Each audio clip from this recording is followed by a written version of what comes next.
Seigneur Dieu de bonté, Dieu d'amour, Dieu de fidélité, nous voulons te dire merci de nous avoir réunis afin de nous enseigner à travers cette émission ton pain de la première heure. Je veux rendre toute la gloire à ton esprit que tu nous as accordé en tant que ministre principal.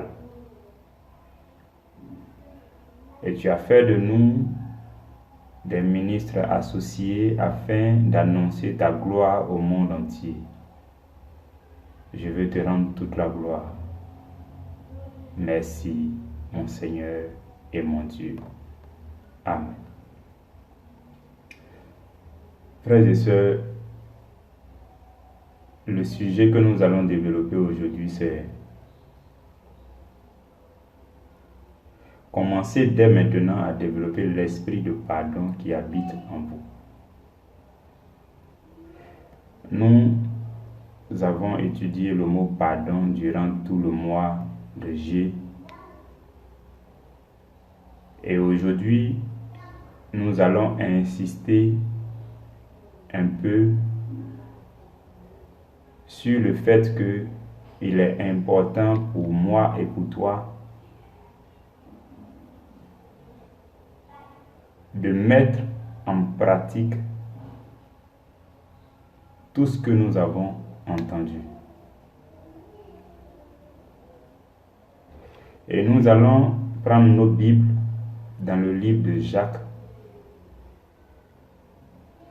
chapitre 1. Nous allons lire les versets 22 et 23.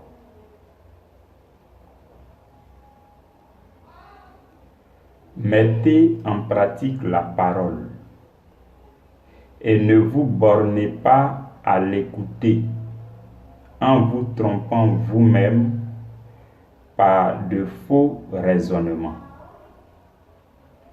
Car si quelqu'un écoute la parole et ne la met pas en pratique, il est semblable à un homme qui regarde dans un miroir son visage naturel.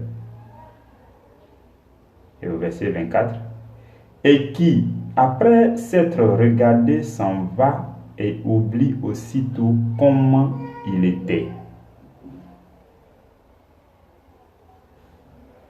Frères et sœurs,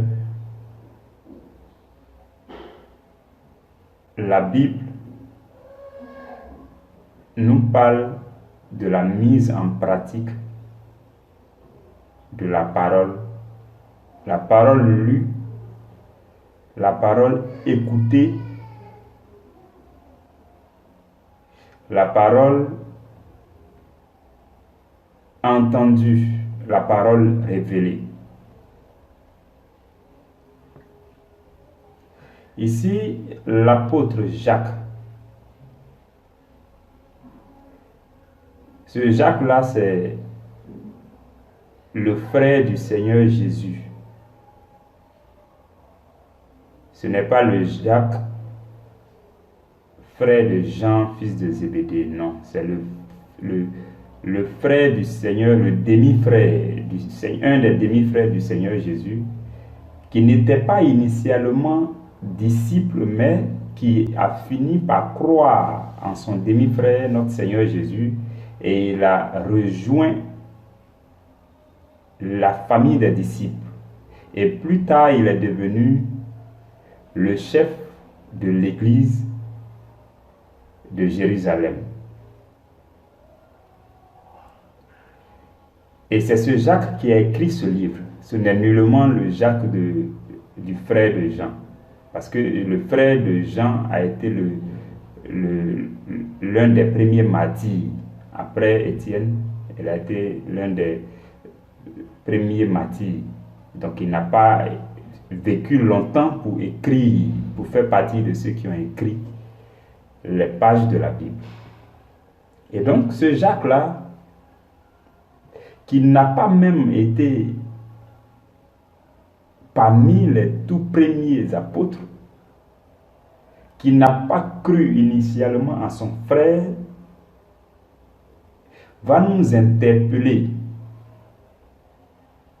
Il a fini par croire en son frère jusqu'à devenir chef de l'église de Jérusalem. Et ce Jacques va nous interpeller sur la mise en pratique de la parole. Et il dit que nous devons pratiquer la parole. Et que nous ne devons pas nous borner, nous ne devons pas nous limiter à écouter. Si nous ne pratiquons pas la parole et que nous nous limitons à l'écouter seulement, nous allons finir par nous tromper nous-mêmes dans de faux raisonnements. Parce que c'est en mettant la parole en pratique que vous consommez cette parole.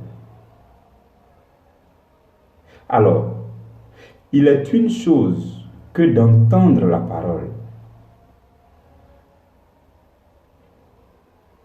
Il est une autre chose qui est d'écouter la parole. Écouter implique maintenant l'effort que vous faites pour chercher à comprendre. Il est une autre troisième chose qui est de comprendre la parole, assimiler la parole. Et tout ça se passe dans l'homme intérieur. Et il est une quatrième chose qui est de confesser cette parole, de parler de ce en quoi nous avons cru, ce que nous avons assimilé, ce que ça nous pousse à dire, nous devons dire.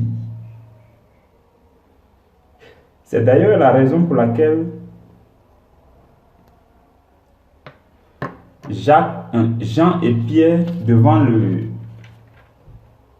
les sacrificateurs, ils n'ont pas manqué de dire avec hardiesse.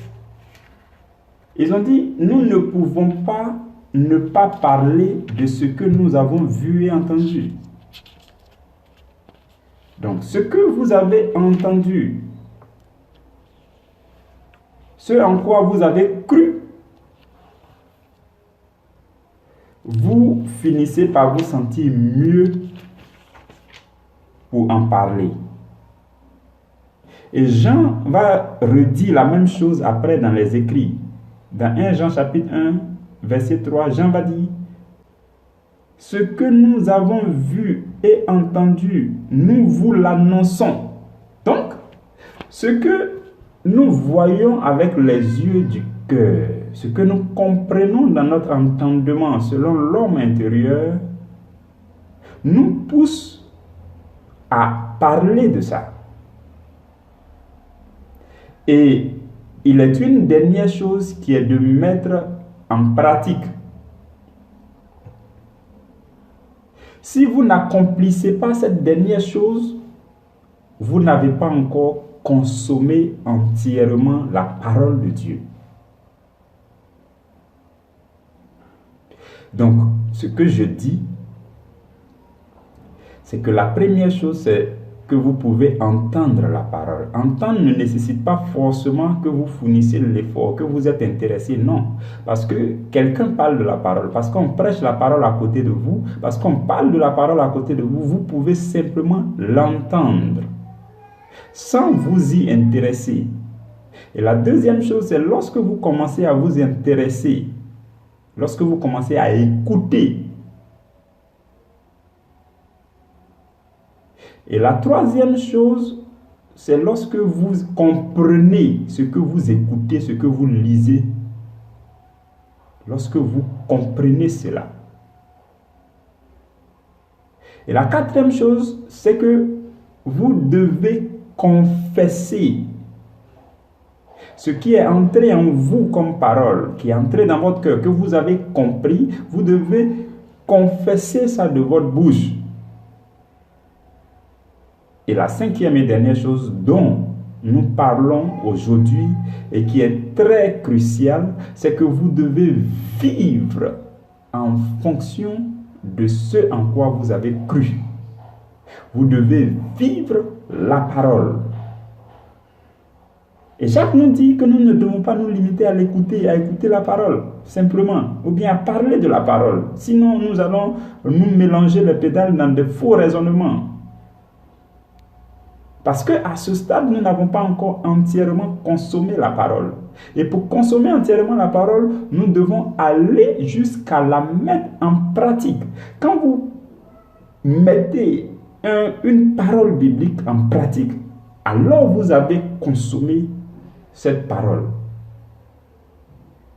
Cette parole est devenue chère dans votre vie. Si vous ne l'avez pas fait, vu que vous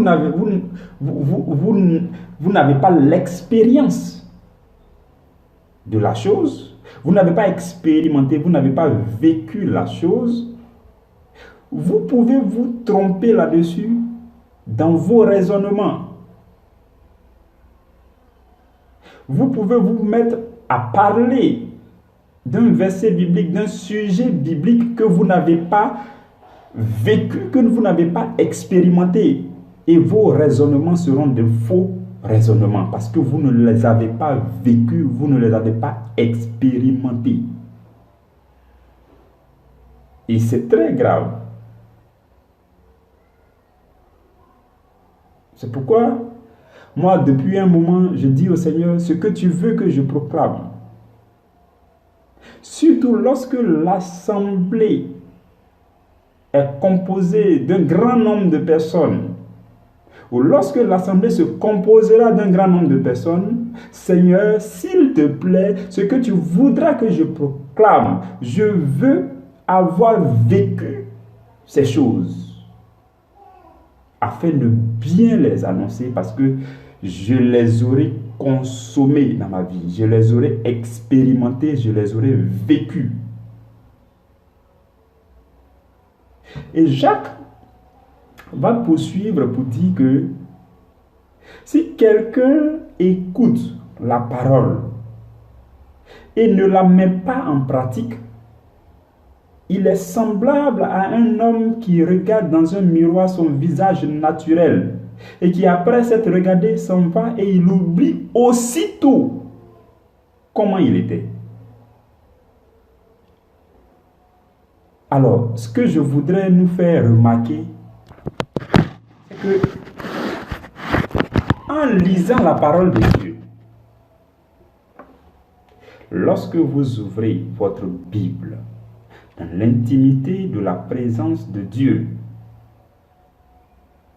dans le calme, et que vous commencez à lire et à méditer votre Bible, vous êtes en train de vous regarder dans un miroir.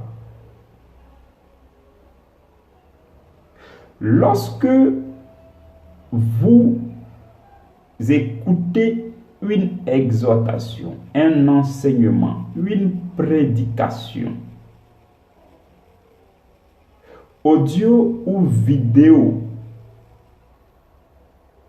vous êtes en train de plonger le regard dans la parole de Dieu qui est pour vous un miroir.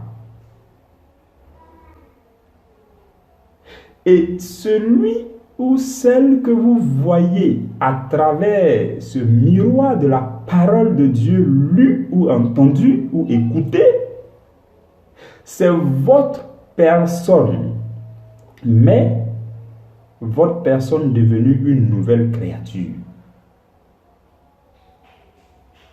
Quand vous regardez à travers le miroir de la parole de Dieu, vous voyez la personne qui est née de nouveau, dont parle 2 Corinthiens chapitre 5 verset 17.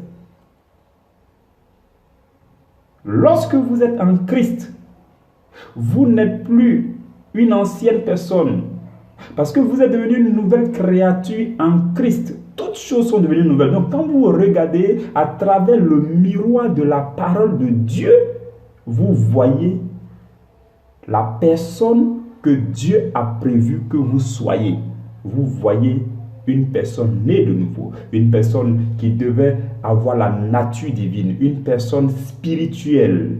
Voici ce que vous voyez lorsque vous plongez vos regards dans la parole de Dieu. La parole de Dieu lue, la parole de Dieu entendue, écoutée. Et donc, Jacques va dire que celui qui plonge ainsi son regard dans la parole de Dieu, à travers ce miroir, et qui se voit, qui voit son homme nouveau, qui voit son homme recréé, régénéré, son homme né de nouveau, qui voit la personne spirituelle, et qui, après s'être regardé dans ce miroir de la parole, retourne, et qui aussitôt oublie comment il était. Il est aussitôt parce que souvent, à peine on finit d'écouter la parole de Dieu, quelques minutes après, on tombe dans le péché. J'ai dit bien quelques minutes.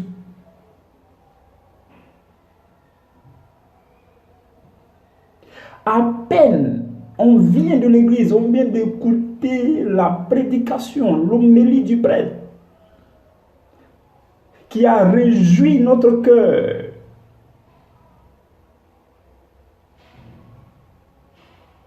À peine on vient de plonger le regard dans la parole de Dieu.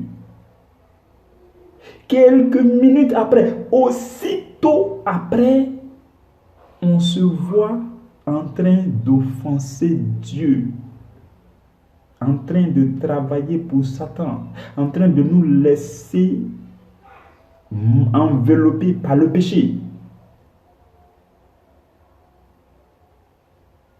On oublie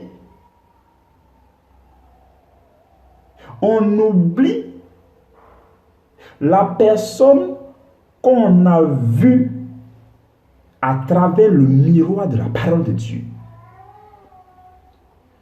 On oublie aussitôt la personne que nous avons contemplée, que nous avons appréciée, la personne née de nouveau, la personne spirituelle, le fils, la fille que Dieu voulait qu'on soit, que Dieu veut qu'on soit, qu'on a vu à travers la prédication là, à travers la parole méditée, à travers l'homélie du prêtre, l'homme intérieur, l'être qu'on a vu à travers le miroir de la parole de Dieu, aussitôt qu'on donne dos, quelques minutes après, on se trouve en train de marcher dans le péché.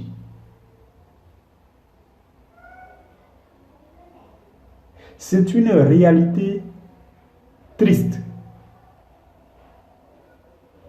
Et si l'apôtre Jacques, qui n'a pas marché dans ses premiers instants avec Jésus, qui était demi-frère de Jésus, mais qui restait beaucoup à la maison, souvenez-vous que ses frères se sont moqués de lui, tout ça, parce que la Bible dit que ses frères ne croyaient pas en lui. Celui-là, donc, qui ne croyait pas initialement en Jésus et qui les a rejoints après, qui est devenu chef de l'église de Jérusalem, celui-là a écrit pour nous interpeller cela. Cela veut dire que c'est une réalité qui avait même peut-être été remarquée en leur temps, au temps de la première communauté. Et aujourd'hui encore, nous pouvons constater cela à travers nos vies. Je nous demande, à nous-mêmes qui écoutons cette prédication, je nous demande de regarder un peu nos vies. Par moment, après le culte de dimanche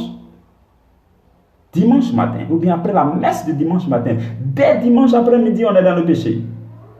On a oublié qui est-ce que nous avons contemplé dans le miroir de la parole. On a oublié qui est-ce que la parole de Dieu a voulu qu'on soit. Qu'est-ce que la parole de Dieu a dit à propos de nous. Qu'est-ce que la parole de Dieu a dit que nous sommes. On a oublié et nous marchons comme une autre personne. On a oublié tel nous étions dans le miroir de la parole.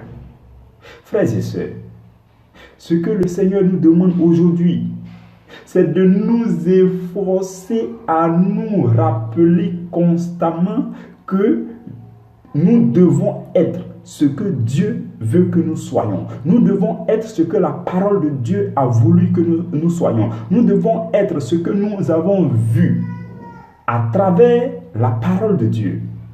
Nous devons constamment avoir à l'esprit que nous devons marcher, vivre comme l'être nouveau que nous avons vu à travers le miroir de la parole. Nous ne devons pas oublier que nous sommes nés de nouveau. Par exemple, dans une situation de colère, où nous devons accorder le pardon, nous devons avoir à l'esprit que nous devons agir comme le chrétien né de nouveau. Nous ne devons plus agir comme l'être charnel, mais nous devons agir comme l'être spirituel qu'on avait vu dans le miroir de la parole. C'est ainsi qu'on peut développer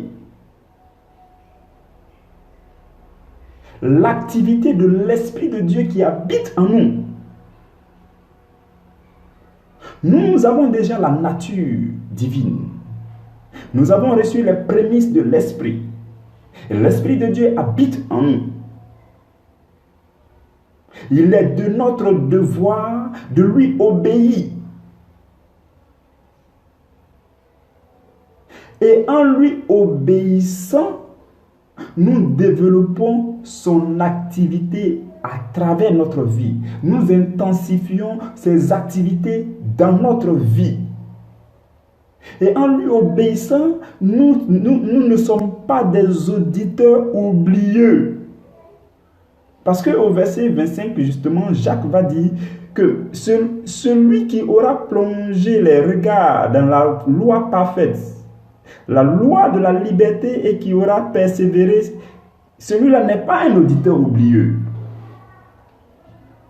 Il n'écoute pas la parole pour oublier la parole. Il ne lit pas la Bible pour oublier ce que la Bible avait dit. Il ne plonge pas le regard dans la parole pour après oublier ce qu'il a vu.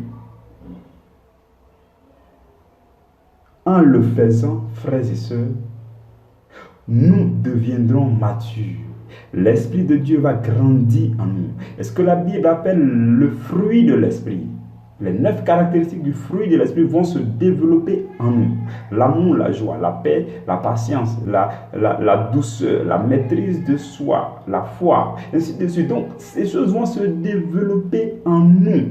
Et nous serons des êtres qui arrivent à se contenir, qui arrivent à aussi se rappeler qu'ils doivent vivre un être nouveau et non un chrétien charnel. En le faisant, frères et sœurs, nous serons en train de développer aussi l'esprit de pardon en nous. Non seulement l'esprit de pardon, l'esprit d'amour, l'esprit de foi.